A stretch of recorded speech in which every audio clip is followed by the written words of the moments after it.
This meeting of the Eau Claire City Council will come to order. Please stand for the Pledge of Allegiance.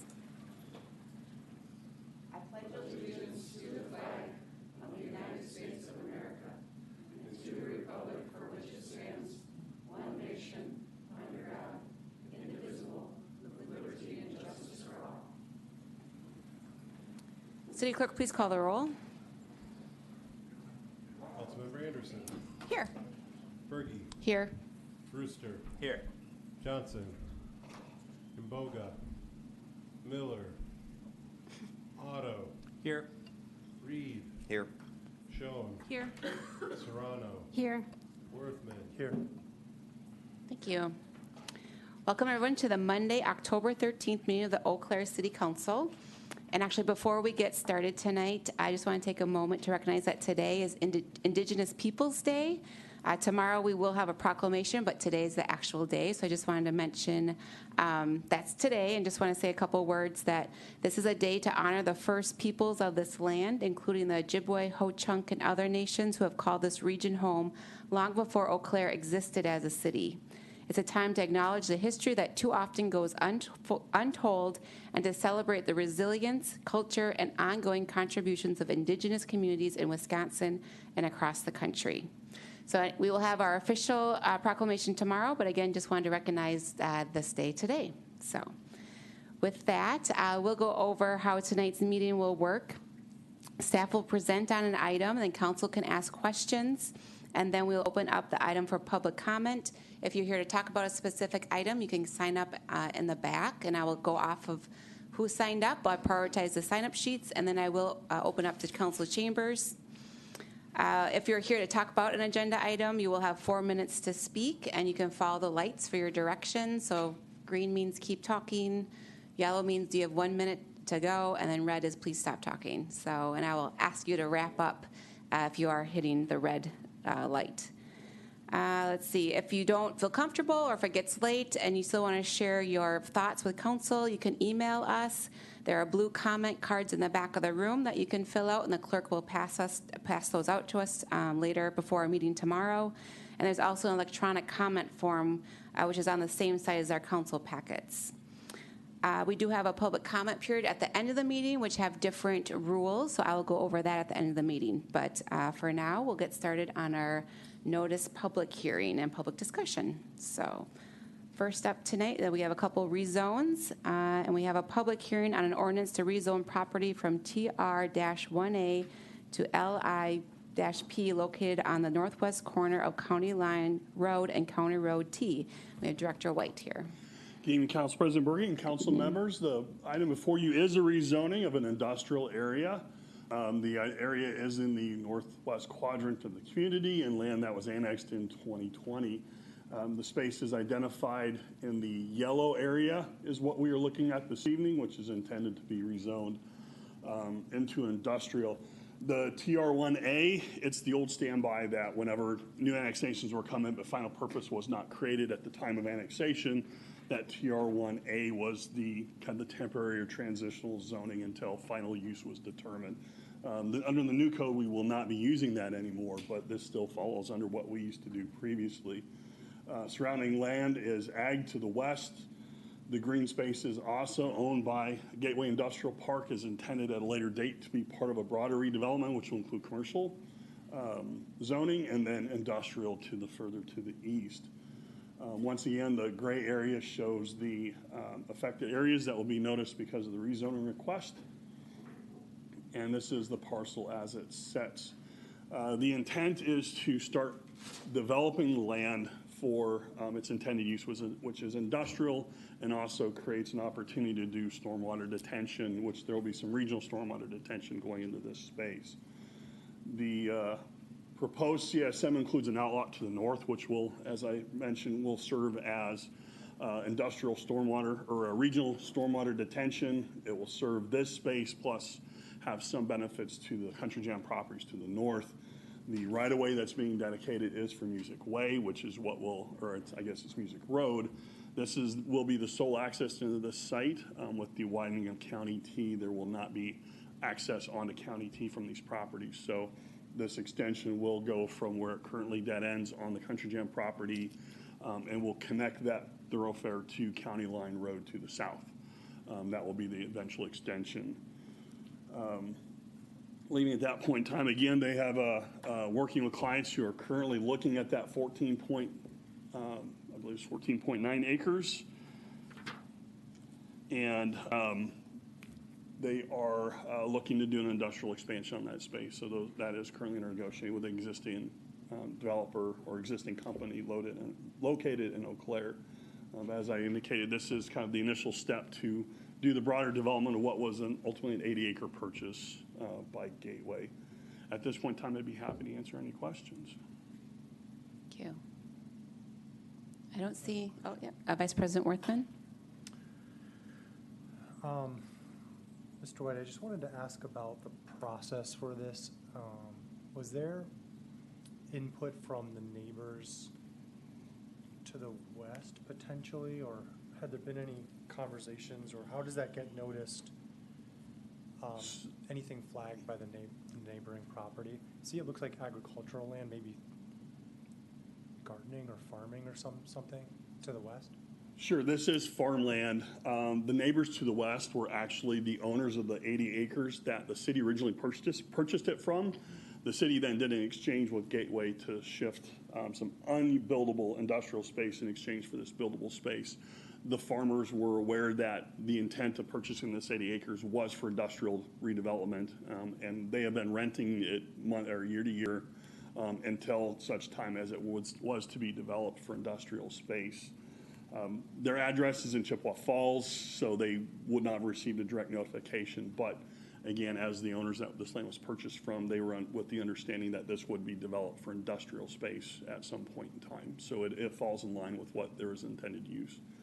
The space to the north would have been the Country Jam folks, and they also were aware of what this space was intended to be used. I see. Thank you. Thank you.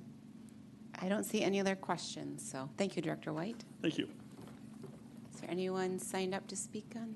Nope, no one, okay. Anyone in Council Chambers like to speak on this item? I got excited, someone stood up, but no. No? All right.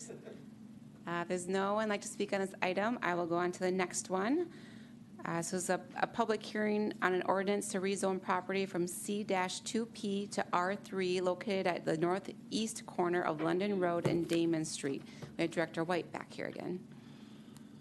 Thank you. Once again, we are looking at another zoning request. This is located at the corner of Damon Street and London Street. They're just near 93, be identified as number 6 on the map there. The parcel is outlined in yellow. It is currently zoned C2P, which is commercial 2 with a planned development.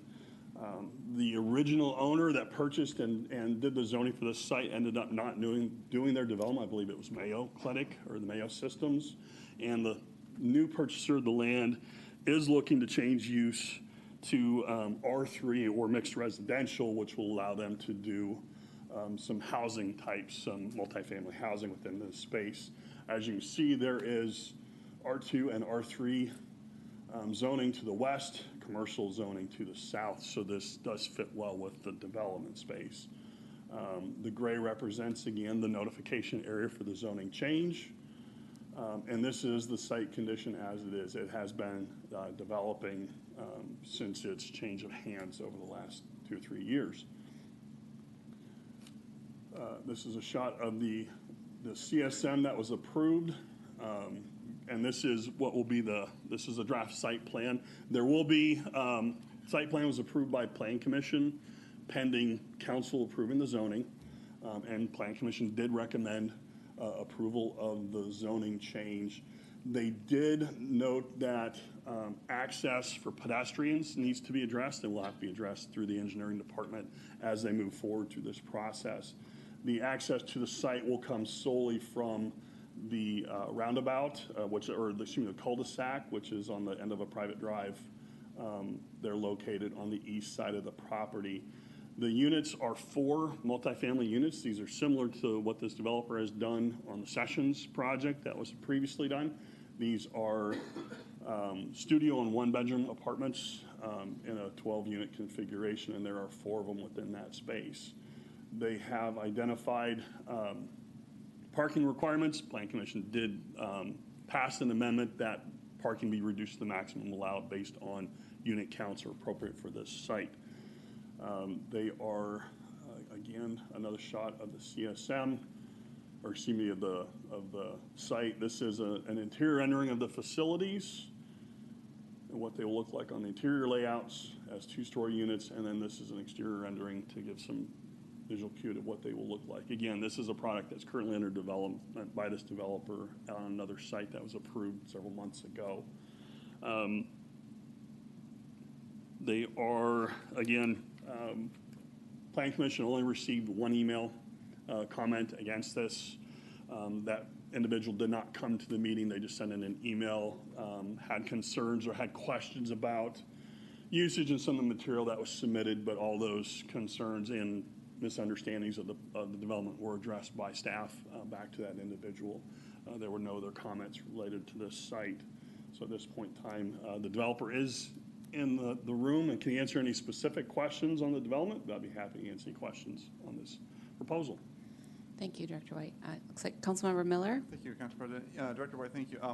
In reading the cover sheet for this, and we just did the whole Century Code rehaul, and perhaps it's one of the finer details I might have missed with everything that went on there, but it does say that, note that the old zoning district is being used since the applicant filed under the old zoning code and desired to use its provisions. And it starts out saying it's R3, then /MR. Is this going to be MR? Is it going to be, I mean, my understanding, like, there's no more R3s. That doesn't exist anymore. It's going to be MR? Correct. It will be MR, and that's what it will be designated as. Okay, just making sure that was how I understood it. So, Correct. Thank you. Great. I don't see, oh, Councilmember Anderson. I have a question, but it might wind up being for the developer. It just is, there's been a lot of increased density in this area, which I think is a good thing, but one of the things that is true about this area as well is that this neighborhood is one of the parts of the city that has a significantly lower tree equity score, and so I guess I would be kind of curious to think about what we can do to, or what the developer could do, or the city and the developer in partnership can do to enhance shade and walkability around that, because I think things are getting, the area is changing a lot, and I've definitely heard concerns about a lack of trees in the area. That's certainly something that can be addressed as they finalize the site plan. I would leave the developer to answer any questions specific about landscaping and what they can do for potentially to do that. Okay. I don't see any other questions, so thank you, Director White. Is there? Thank you. Thanks. Okay. We do have one person signed up, and then I'm not sure if this is a developer or not, but I can ask the developer to come up too and to answer your question. Is that okay? Well, okay. Well, first go Derek Train. Okay. Hi, welcome. Welcome. Good evening, council members. My name is Derek Trainer. I serve as president for Property Minds, and I do development work for Rocket Construction. We want to thank you for considering our rezone here this evening. This project does encompass 4 12-plexes. It's a mixture of 40 efficiency apartments and 8 one-bedroom apartments. Those efficiency apartments will be priced between $800 and $950. Those efficiency apartments, or I'm sorry, those one-bedroom apartments will open between $1,000 and $1,050. We have a project, as the city employee recently said, over on Arthur and Sessions, where we have 2 of these right now. The first 12-plex is completed. The second 12-plex will be completed on November 1st. The first 12-plex rented in 10 business days. The second 12-plex is already over 50% leased and won't open until November 1st. So what this told us clearly was that there's a large demographic in the city of Eau Claire that needs housing under $1,000. Included in that, they get a storage unit, a parking. They do pay their utilities, but we would consider that obtainable, right? There was a comment about density. The original proposal was going to be 426 units, but from what we've seen through our business model and the development work that we've done in the city of Eau Claire is that this 12-plex is what the customer is looking for and something that the city of Eau Claire needs. So Again, I just want to say thanks for considering the rezone, and we hope that you support this project. The trees, we do have trees planted along London Street. I want to say it's every 30 feet. And then there are trees strategically placed throughout the property as well. Bicycles to the tune of 48 bicycle parking. That will be incorporating some of the stalls that we won't be using now for parking. We'll strategically put some bicycle racks there, potentially 12 in front of each. And then we're working with our engineering department and the city engineers to create a traffic corridor, like a path or foot traffic, to get to the corner of London and Damon, so that those community members won't have to go to the cul-de-sac and work their way all the way down. So I'd be happy to answer any questions you have. Otherwise, our engineer is here as well. Okay, looks like Vice President Worthman has a question. Thank you, Council President. This is, I guess, sort of a question, but also a statement, which is along the lines of, as you're looking forward toward the site plan, one of the things that concerns me is the proximity of this, of these apartments to, I believe it's like a Jimmy John's and a drive-through coffee place, which probably will have quite a bit of impact on the residents who live there. And so sufficient screening between, you know, what is probably going to be a noisy, light-filled, high traffic situation, I think is going to be pretty key. And I'm sure you're thinking through that. Yeah, can we pull up the site plan? Can we take a peek at it? Sure, Clicker. absolutely.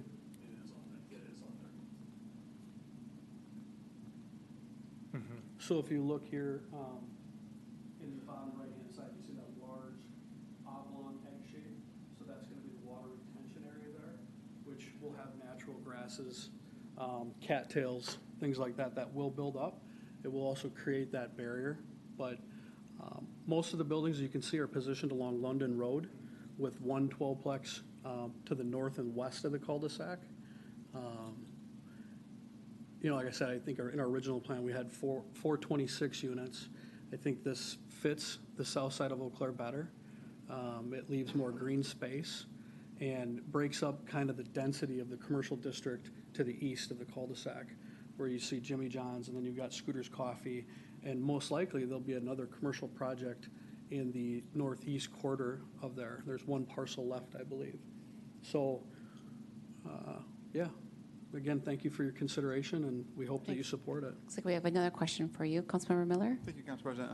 Thank you, Mr. Trainer. I was taking notes earlier, and you went through it pretty quickly. Could you repeat how much the efficiencies are planned to go for? We're planning on them starting at $840, but based on square footage, they could be up to $950. But that's where we're at right now with Cassie Lofts, and that seems to be the price point that's working for us, and what the customer really is looking for. Okay, thanks for repeating that. Yep. Great, thanks. Councilmember Anderson has a question. Thank you, and thank you for mentioning the part about trees. I appreciate that. Yep. I just wonder if you could repeat the information that you shared about how quickly things were being rented and what those price points were, just for my own understanding of how things are working right now.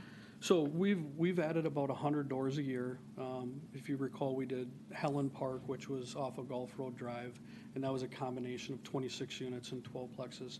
And then we did Peter Park this year, which was about the same, 4 buildings, 2 26 units, 2 12 plexes.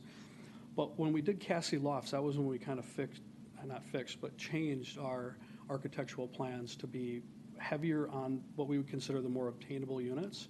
Those seem to be the ones that the customer wanted, you know, in high demand.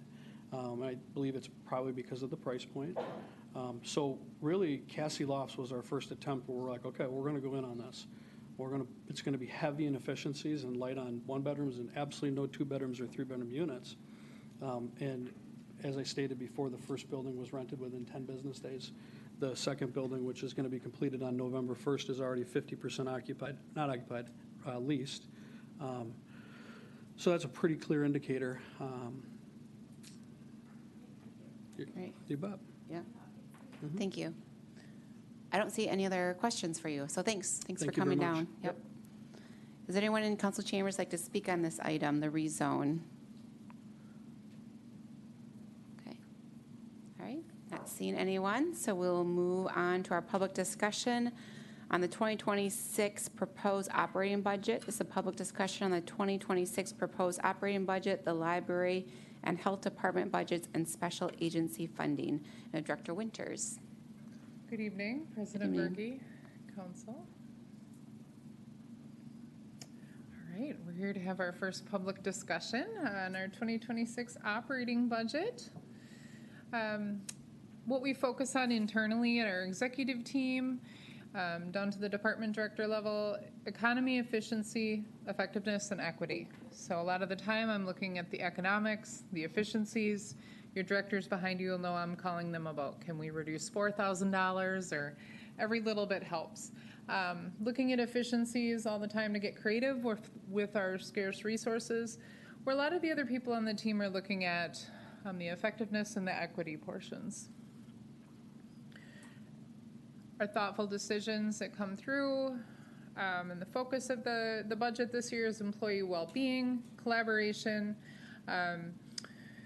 accountability to the public, and then looking at, and how do you see that? The city manager's message that goes out, you can see what our fabulous employees are doing, and how we're focused on delivering the services that are within our operating budget. Some challenges that we have, but it's no different than any other municipality out there. We do have state-imposed levy limits. You hear us talk a lot about levy limits. Those aren't a bad thing. We shouldn't be able to double or triple our budget in any given year. But we do need parameters to be able to meet the public's expectation of the measures of service that they want delivered. We have internal policies on our fund balances to be austeric.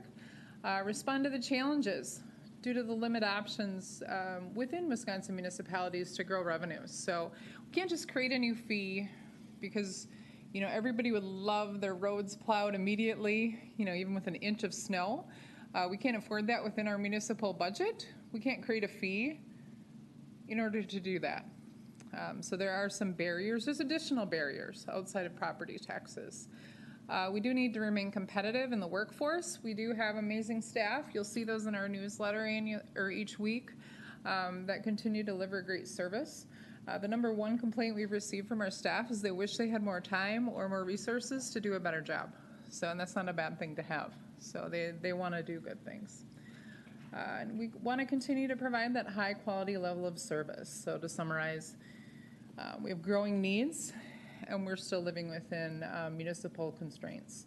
So some of the numbers that I do need to tell the public there, our whole budget's $198 million to operate the city, including all funds. What I focused on is the general fund. That's $100.8 million. That's where your taxes go into to provide provide outside that enterprise fund. So I think a lot of the public understands water, sewer, storm. It's a fee for a service delivery.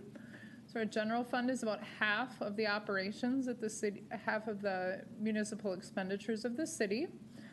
Of that, 56% of that is just staff, because we are a service-based provider.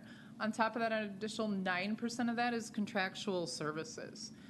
So of our general fund, of that $100 million, around 65% of that is just people doing work for the community. The other large piece of the pie there is other financing uses. So it's almost 25%. That's your investment in capital. So part of your general fund does have the capital payments in it. So the money that you're investing in streets or replacing parks, things of that nature. We'll see that tomorrow evening of what our investment in capital is with the debt service payments, or the debt issuance, excuse me. Levy limits, I know we talk about these annually, but the increase from the state that we pass on to the property taxpayers is 2.3%. On a $100 million budget this year, that was around $950,000 after the share to the library. That brought that down about $850,000. And for perspective, just our cost increases, we all see those at home. Electric bill, water bill, gas bill, all of those different items. Just our cost, our CPI increases were $3.2 million. So we had somewhat of a deficit there to work through. Last year, we were at 2.6%. I'll talk a little bit about the levy here. So it does not account, it just looks at our growth. So how much are all the properties within the city worth? And that increase was 2.3%. Doesn't matter if there's 100,000 more people that would live here. It doesn't matter if inflation grows substantially. The gap between just, if you look at inflation, is $9 million over the last 7 years. So if we didn't have an inflation factor, we'd have an additional $9 million to be able to provide better services to the public. This slide is very colorful, but it's about all you can say about it right now, right? But I think it's interesting because when I look at, this is our tax levy. We have $100 million in expenses, I keep telling you, in the general fund. The tax levy is $56 million. So we have a large gap there to make up and look at those different revenue sources. But what I find amazingly fascinating with how much I love numbers, though, $41 million of the property taxes that come to us is in the operating side of our budget. Just police, fire, and EMS alone have a $40 million total expenditures. So you just think of all the things that you use within the city. There's plowing the roads, there's sweeping the streets, there's all of the parks, there's mowing, there's accounting or overhead services.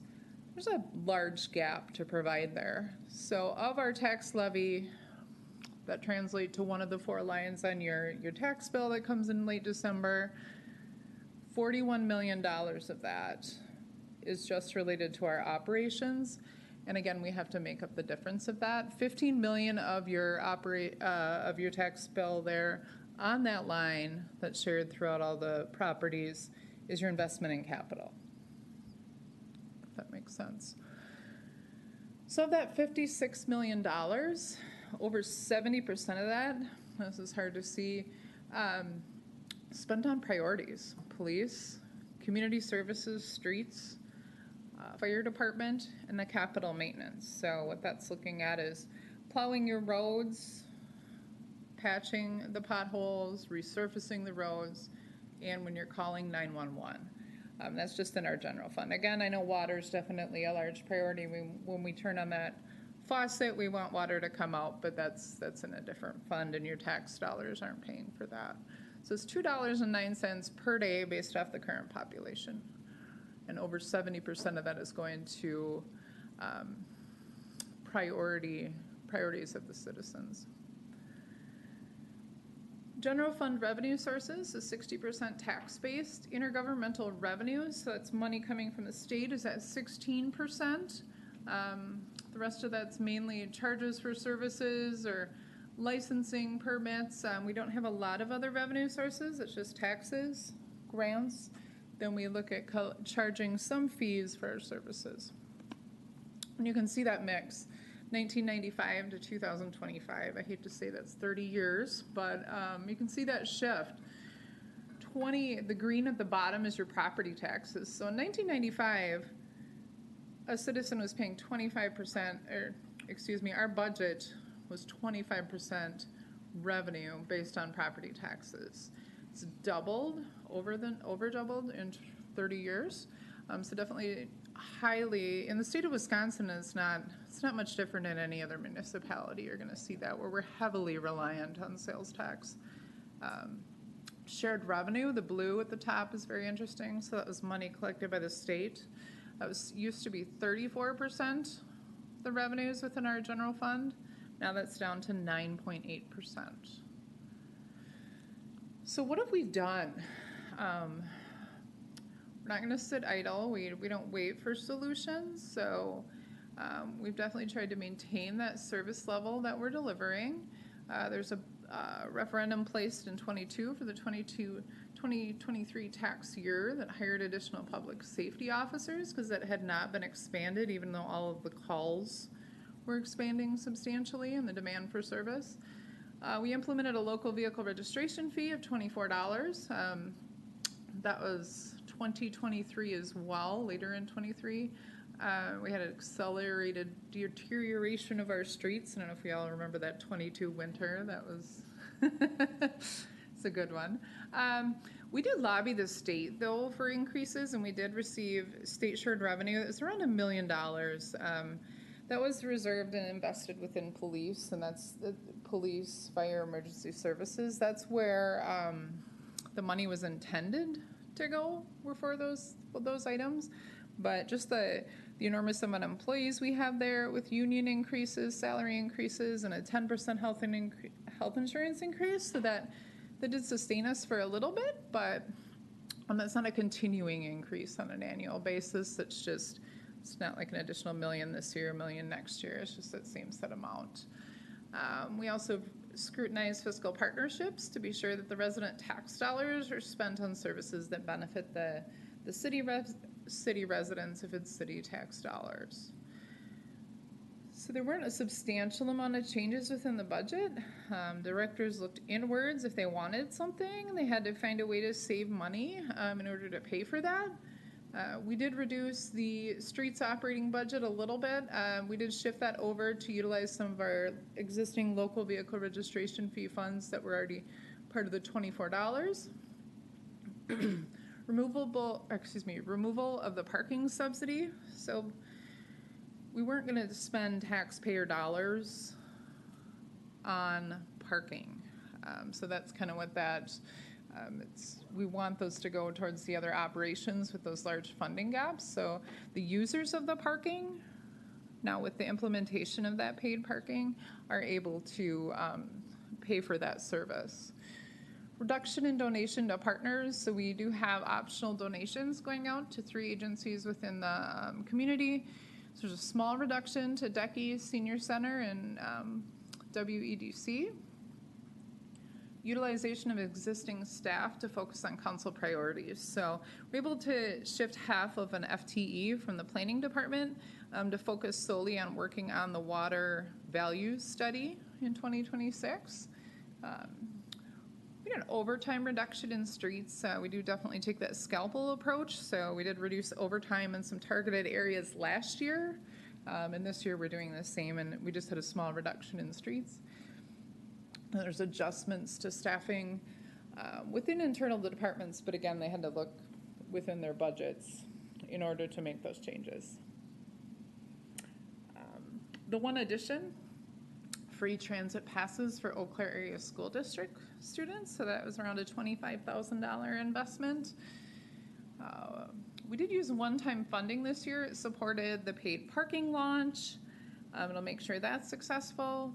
Another citizen concern we have is the trash system and the zones and all sorts of different options that we have with that. So we're going to put one-time money into that to finalize that study.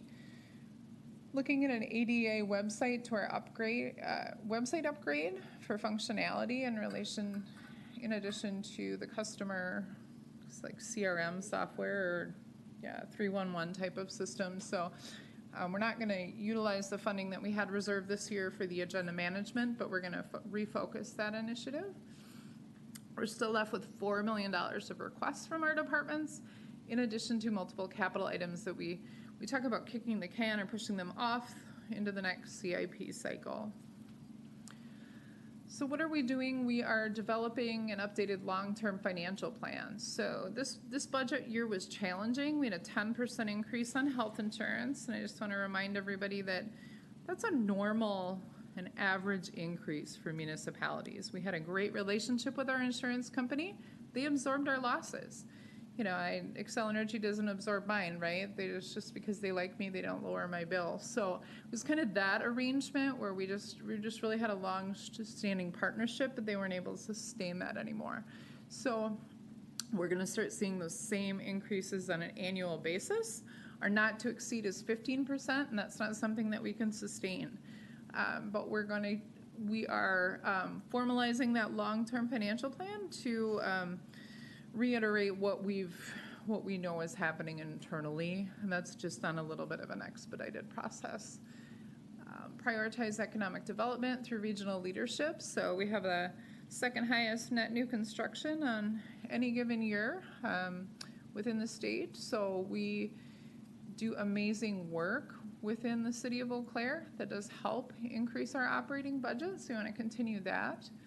Overhaul constituent service systems. So again, that's an investment in neighborhood services and also just centralizing customer service to look at the citizen experience when they come to City Hall. One exciting thing we're really doing is advocating to the state through the league, partnering with other municipalities to look at a local option sales tax.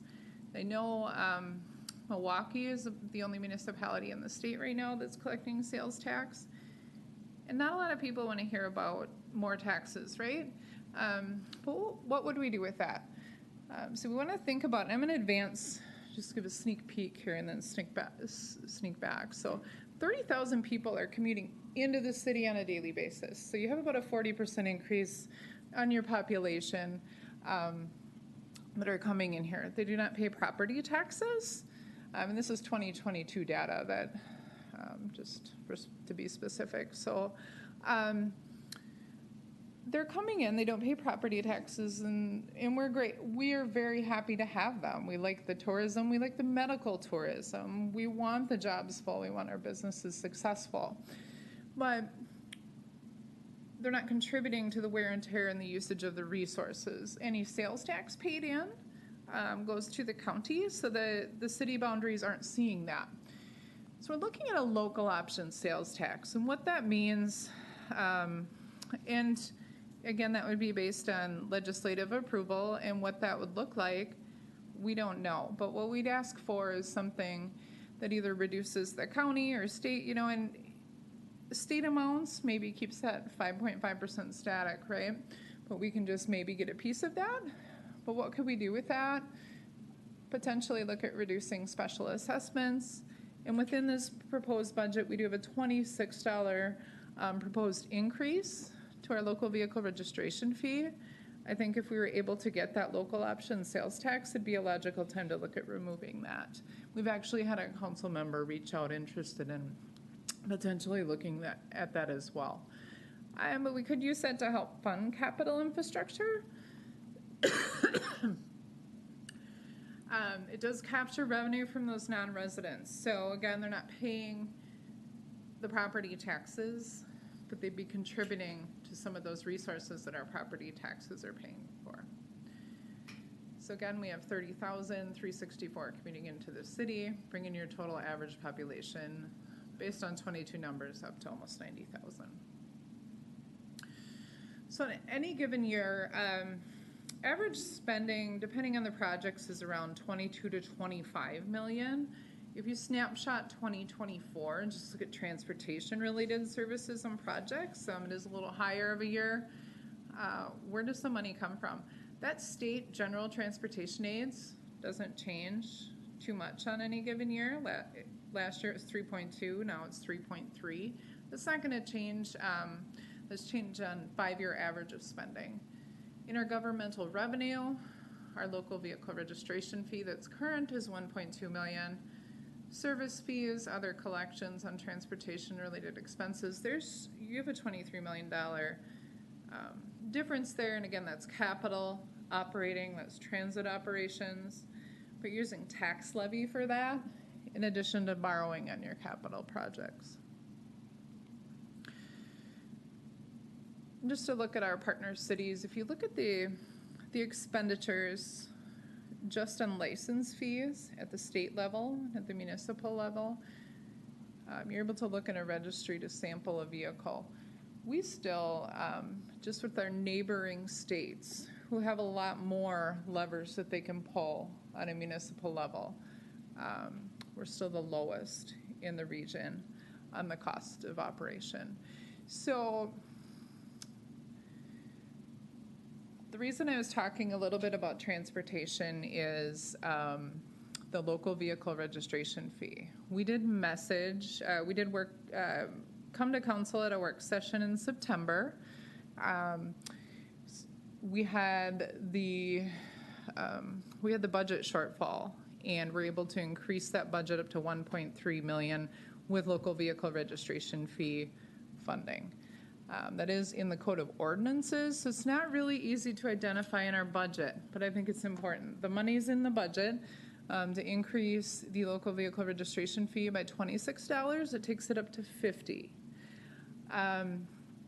There will be 2 more meetings that the public would have an opportunity to see that, but it will be the proposed fee and license schedule, and also next week, the next council meeting on October 28th, we'll have a first reading of that ordinance change.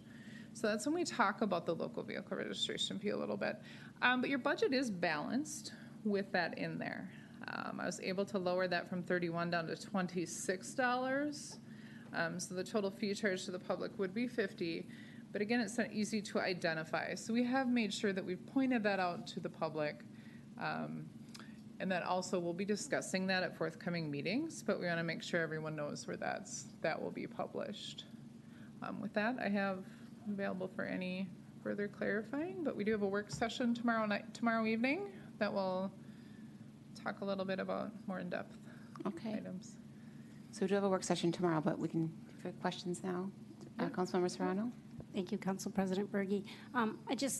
Because our previous conversation, we were kind of toying around with the $31 increase, and it went down to 26. You said you were able to do that. Can you just give an overarching Sure. comment about how that happened, what changes were made, and what were there other trade-offs that were made? Nothing that would have been substantial adjustment in service levels. So we did move some of the capital road repairs out. We made some adjustments internally with one of the 2 last fee items that we were still working on, because it's kind of a relay back and forth to finalize all those items. So it was nothing of any substance or service delivery change.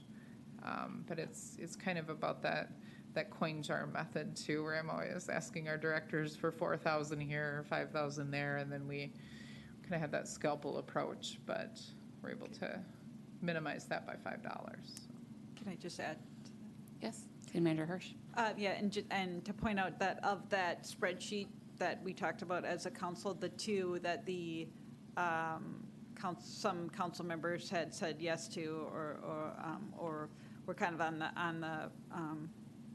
the bubble, were the sustainability position and the curly pond leaf position.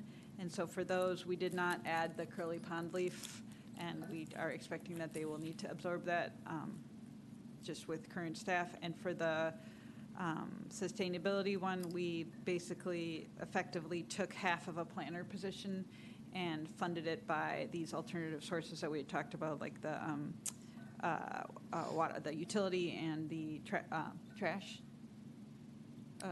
And so basically, instead of creating a new Yes. position, we shifted over a current planner so that they would be half dedicated to this. Is that right?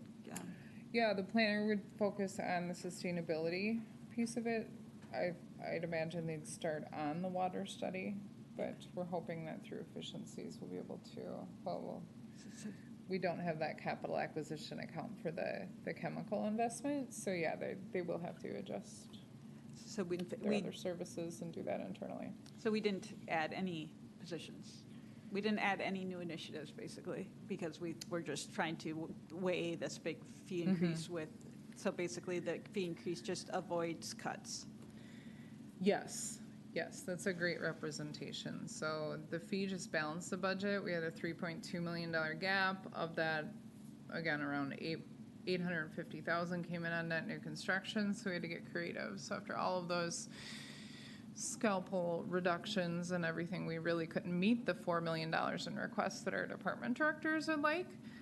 We did get creative to meet the council goals of those 2 positions. We've had anything that was added in the budget had an offsetting reduction.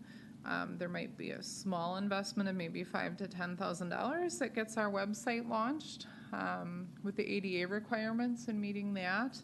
But really no changes. We're just grateful that we can meet the initiatives without the service level reductions.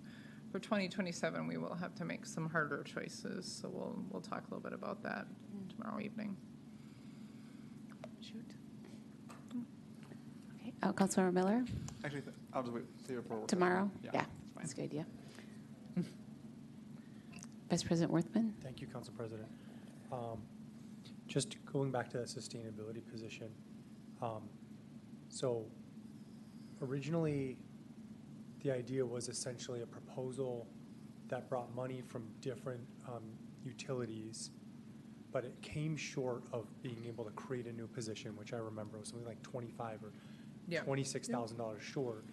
So that's not happening, but instead, that money is still being allocated to a position that would work on sustainability within the realms of stormwater, water, and trash, possibly. Yes, So it's a starting different with way of doing water. It is a little bit different way of doing it. It kind of helped, by doing it this way, it helped balance the budget. Because we were able to take a half of an FTE out of the levy that was already existing. It's makes sense. decreasing planner, the overall planner capacity, which potentially could be reasonable, given that once the new Century Code goes in, it's probably initially going to be more work for them, and then maybe eventually less work, but, so we know it's not really fair or optimal for them, but that was kind of what we That makes came up sense. with.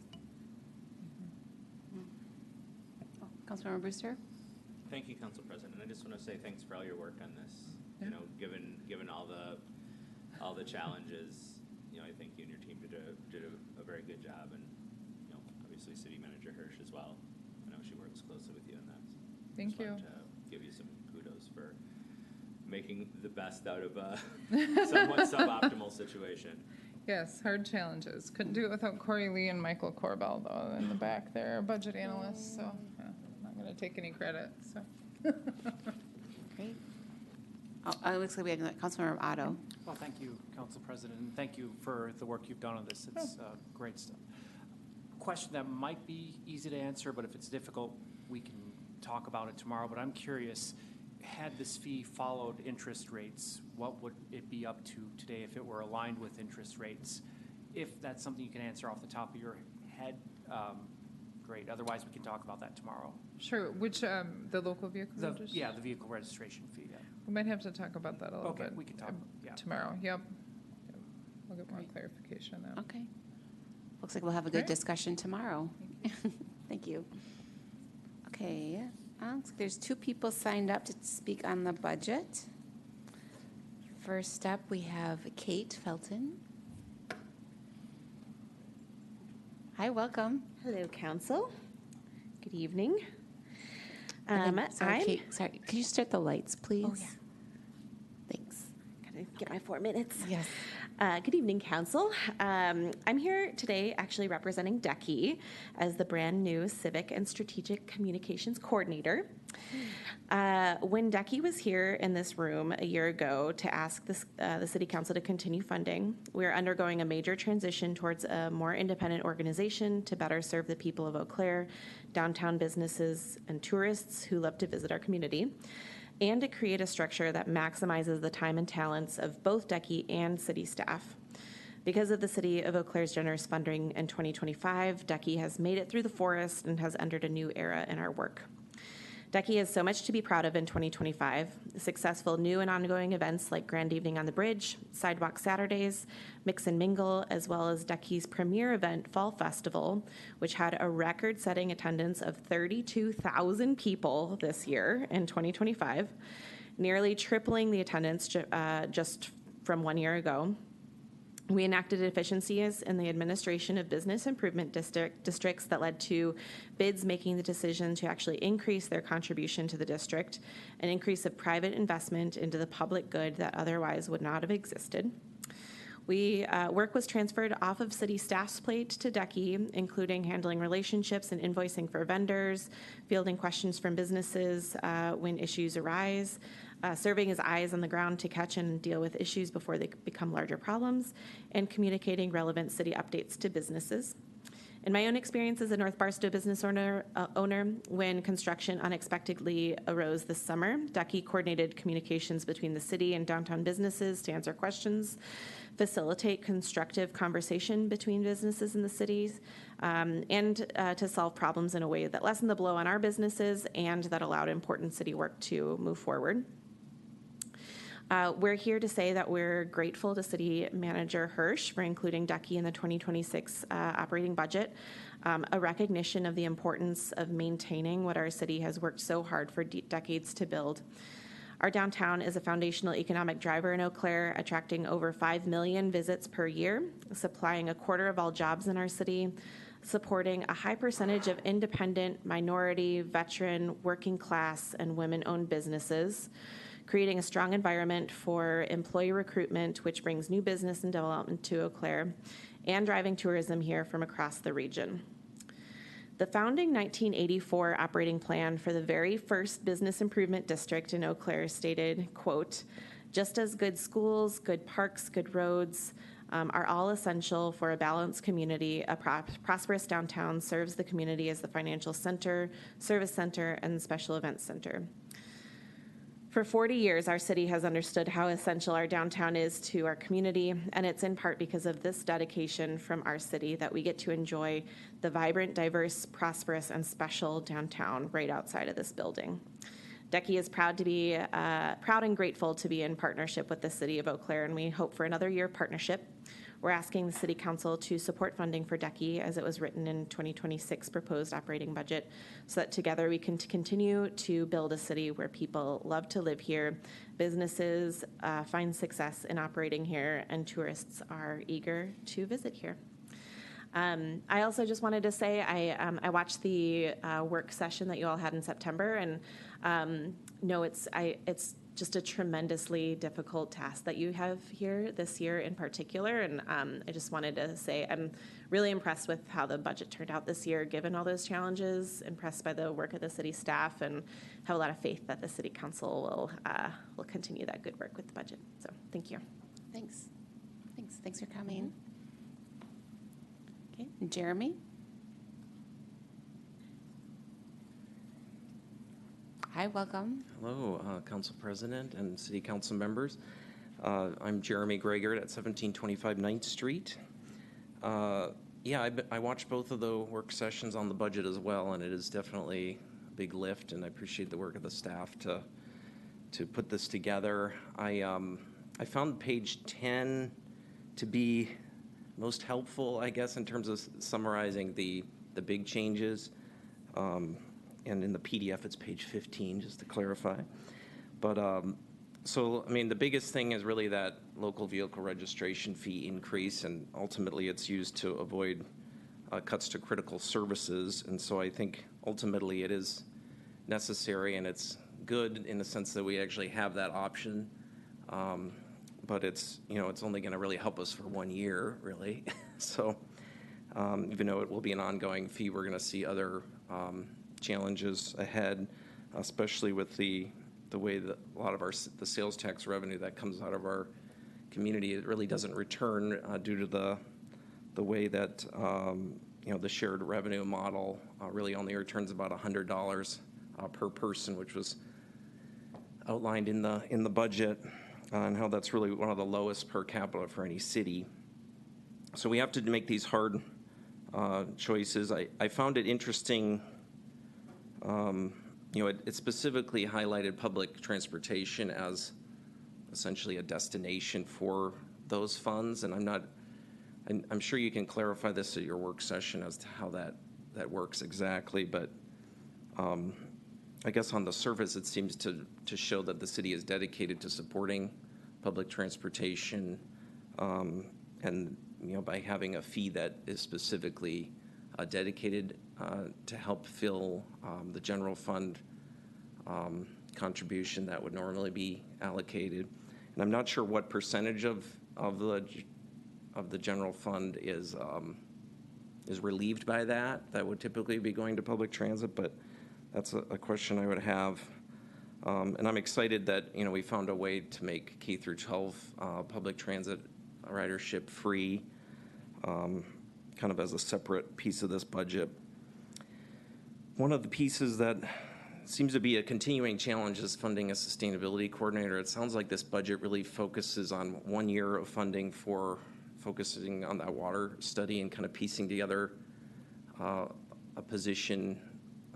So it seems like over the next year, I don't really expect it over the next couple weeks to figure out how to fund a full-time position in perpetuity. But I feel like over the next year, we really need to figure that out so we can focus on our energy and climate goals, more specifically through a sustainability coordinator position. I do want to say that I also support the funding for Downtown Eau Claire Incorporated, because I think it's a difficult, transition to be able to move to being a fully kind of private entity from one that has had so much support from the city over the years. And I know that the city is going to continue to find ways to support outside of financial options, but I think $72,000 is kind of a reasonable approach at this point. Ooh, what else was in there? Well, there's a lot. I did notice in the news that the city of La Crosse is proposing to close their Northside Library and their Northside Pool. So I'm glad we're not in that type of position, but it's tough out there. So I'm glad we found a way to move forward here. Thank you. Thank you. Perfect. Good job. Thank you, Jeremy. Okay, that's it. Who signed up? Anyone in council chambers like to speak on the budget? Okay, I'm not seeing anyone. All right, and we'll continue that discussion tomorrow for our work session after our meeting. So next up, I think that's the end. I'm going to find my agenda. It's the end of, the agenda. Now we'll do to the public comment period. So this does have different rules or guidelines that I'll go over because there are 3 people signed up. So this time is for those who live or work in the city of Eau Claire to speak on citywide issues. You'll have 3 minutes to speak, so that's different. You don't have 4, you have 3 minutes to speak. You can only speak 1 time. Same light system works for this as well. Please do not comment on any previous agenda items because we need to hear those times during the noticed items. And this time is not for personal remarks of city personnel, elected officials, or any person affiliated with the city. Also, council members are not allowed to ask questions or comment during this time because the things that are being brought up is not noticed, so we cannot discuss them. And the time will last for 20 minutes. So with that, we'll move on, go to my list here, and then, so there's 3 people signed up, and then I will open up to council chambers to see if anyone else would like to speak. So first up, we have Eric. Hi, welcome. Hi, good evening, council members.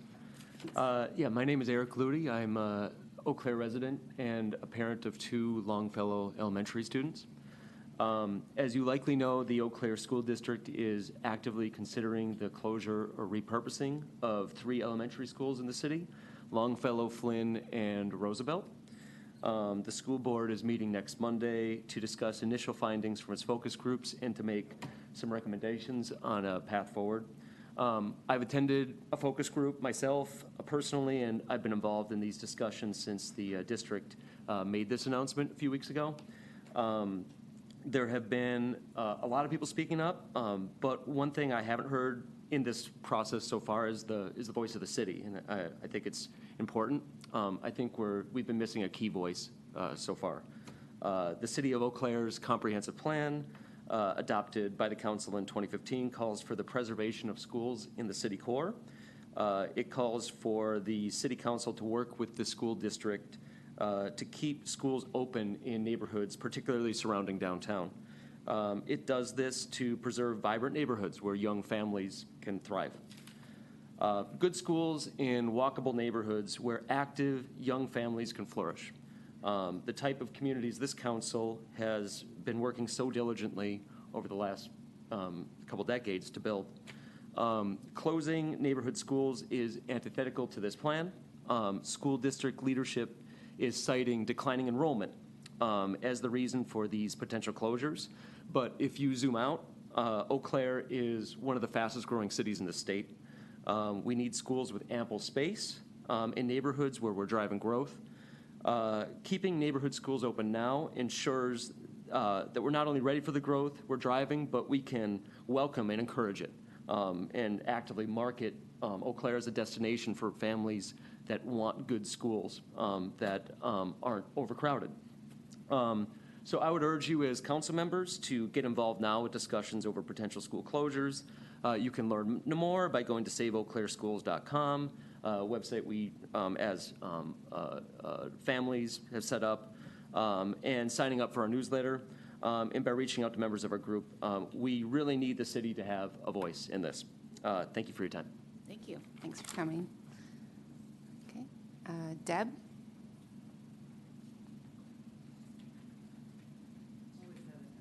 Yeah.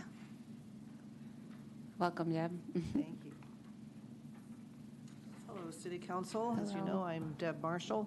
I live at 315 Riverfront Terrace in Eau Claire. I'm also chair of the Downtown Neighborhood Association. I've got a few things to comment on today.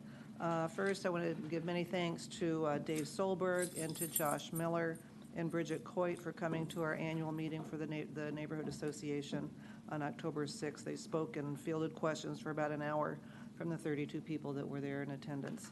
It was great to hear directly from them, and many questions were answered. We certainly appreciated the responsiveness. Thank you, Josh. Appreciate it. So I'm sorry you couldn't be there, but that's how it goes. Next thing, second thing, operating budget. I know we've already talked about that, but reviewing the 2 pages on the parking administration section of the proposed budget, we see some soft goals that are listed there, but nothing that's specific or measurable or actionable that can be taken. So, you know, what does address neighborhood concerns mean? A measurable actionable goal would be to install and ensure correct operation of the passport, license plate recognition, and parking enforcement module for ramps by whatever date. We heard at our annual meeting that a new parking administrator is to be hired in January, but don't see that mentioned. It's probably not appropriate in the budget, but where can we find this kind of detail? We've asked Kitsy Winters for more detail on the parking budget line items, but we're not sure if that's the right way to go about finding that information. So we'd appreciate some clarification on that. Parking ramp, you know I'm going to talk about the parking ramp. This remains an issue. This past Saturday and Sunday evenings were, again, incredibly loud, obnoxious, same usual suspects doing some pretty serious exhibition driving, and then congregating on the upper floors as usual. Calls to the non-emergency police number were met with, can you get the type and color of the cars involved? We thought the security cameras could do that. And we try to get helpful information to share when we call the police, but we can't always do that. And I'm not even sure we should be trying in some instances due to safety concerns. We also heard at our annual meeting that more speed bumps are on order for the Galloway ramp. We like that, but we're concerned about where they're going to be placed. We would think they ought to be on just the straightaways in the middle, wall to wall. Putting them in every place else is probably going to be not cost effective. So also wondered about the scooters, if anything has happened with geofencing the bird scooters out of the ramps, if that has gone on. We'd appreciate that. One more interesting thing, every time I've registered and shared comments at the council, I always answer yes to the question on a sign-up sheet, would you like to be contacted about this concern? Have yet to get a contact. So if the intention is not to follow up with us, then that question really ought to be omitted off of that sheet. I do want to say thank you for all you do for us. We appreciate you and hope you appreciate our boots on the ground perspective as you confer for your decision making. We do hope that there are ways we can be involved and at least provide further input on topics that are of vital interest to us. 3 minutes. Perfect. Thank you. And Allison?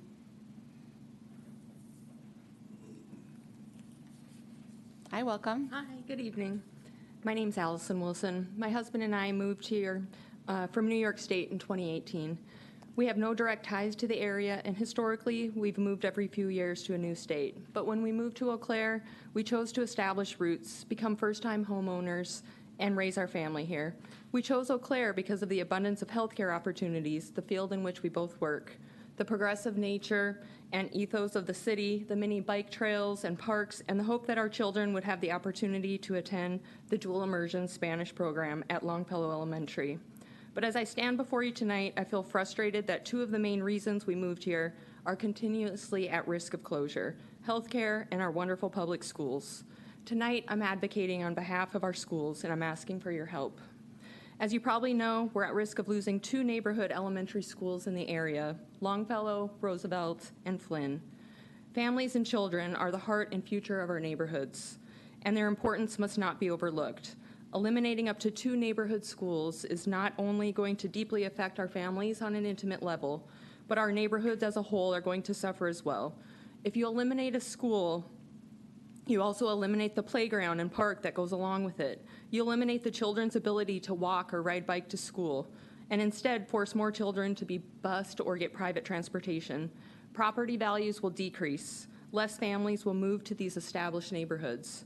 The city's strategic plan outlines the importance of investing and retaining our core neighborhoods within the city, keeping a diverse range of recreational spaces in all neighborhoods, and keeping schools open in older, established neighborhoods, as well as those close to the downtown area. Longfellow is within 1 mile of downtown. Flynn's within 2. The strategic plan also outlines on multiple fronts the importance of working together with the school district to ensure our city is able to maintain the vision. So my question is this: where is the city's involvement in these conversations? Why is the city not actively advocating for the retention of our neighborhood schools? Why is the city not present at school board meetings where these discussions are being held? Why is the city not involved in the intimate focus groups that have been created to troubleshoot alternative funding solutions? Why is the city not working to find a shared joint space that might also accommodate our public schools? Eau Claire is a great place to live and continues to attract the attention of families seeking a safe, diverse, and opportunity-inducing city. And my family is not unique in that we literally stay here because of the schools. The vision for if we lose focus on our schools, the vision for our whole city is going to be greatly impacted.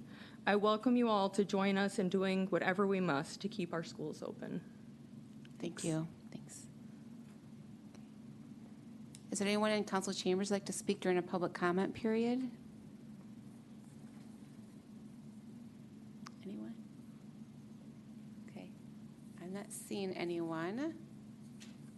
So then that's the end of our open meeting items. We do have 3, I keep losing my agenda. We do have 3 closed sessions tonight, which is kind of a lot. So I will read, so do I read, the city attorney, do I read all 3 of them at once?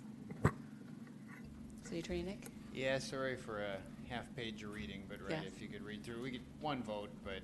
Okay. All right. Ready? So, let's see.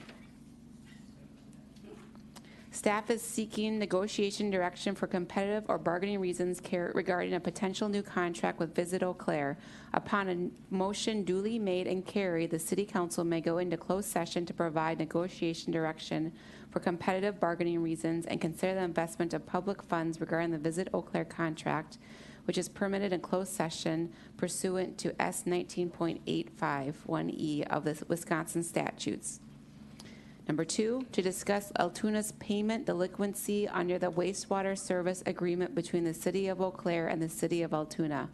Upon a motion duly made and carried, the City Council may go into closed session to provide negotiation direction for competitive bargaining reasons and confer with legal counsel concerning legal strategy, which is permitted in closed session pursuant to 19.8185 IE and G of the Wisconsin statutes. Number 3, to conduct the 6-month performance objective check-in with the city manager and to discuss the performance and contract of the city manager and employee over whom the City Council exercises responsibility, which is permitted in closed session pursuant to S 19.851C of the Wisconsin statutes. Upon a motion duly made and carried, the City Council may go into closed session to conduct the 6-month performance objectives, check-in with the city manager, and to discuss the performance and contract of the city manager and employee over whom the City Council exercises responsibility, which is permitted in closed session pursuant to S 19.851, I don't know if it's 1C of the Wisconsin statutes. Okay, so can I get a motion to go into closed session? Councilmember Brewster, a second? So moved. Okay. One second. Okay, Councilmember Miller, seconds. Any discussion on going into closed session? Okay. Seeing None. City Clerk, please call the roll. Councilmember Anderson. Aye. Riggi. Aye. Brewster. Aye. Boga. Aye. Miller. Aye. Otto. Aye. Reed. Aye. Schoen. Aye. Serrano. Aye. Worthman. Voting from the back. Okay, and that passes unanimously. So we'll